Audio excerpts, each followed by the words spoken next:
Salah satu poin yang mendukung peningkatan investasi emas di Maluku, yaitu meningkatnya minat pada logam mulia dan perhiasan, serta edukasi dari Pegadaian. Meningkatnya investasi emas di Pegadaian Maluku juga terjadi karena masyarakat Maluku semakin sadar akan pentingnya investasi aman dan tahan inflasi, serta kemudahan layanan digital Pegadaian seperti tabungan emas dan cicil emas yang memungkinkan investasi emas dengan modal terjangkau dan terjamin kualitasnya.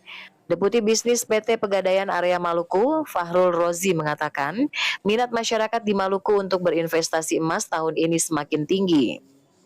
Secara pertumbuhan pun kalau kita bicara angka di Maluku secara year to date itu udah tumbuh sampai hampir 30%.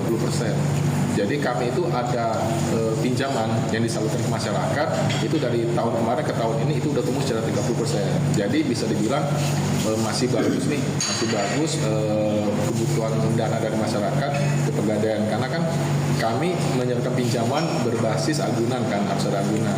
Kita coba edukasi masyarakat, pertama tadi itu kami coba gaungkan masyarakat biasakan investasi emas dulu karena kedepannya nanti begitu masyarakat butuh dana itu bisa menjaminkan emasnya tadi. Pegadaian menawarkan layanan digitalisasi melalui aplikasi seperti Pegadaian Digital yang memudahkan masyarakat untuk bertransaksi, menabung, dan berinvestasi emas kapan saja dan di mana saja.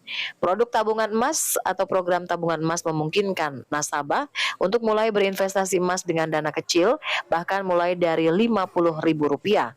Layanan cicil emas memungkinkan masyarakat untuk membeli emas batangan dengan sistem pembayaran ringan dan dapat diangsur hingga jangka waktu tertentu. Investasi emas terbukti nilainya dapat mengikuti bahkan melampaui inflasi, menjadikannya pilihan investasi yang cerdas untuk melindungi nilai uang dan mempersiapkan masa depan. Christine Sipahelut Kurniawan melaporkan.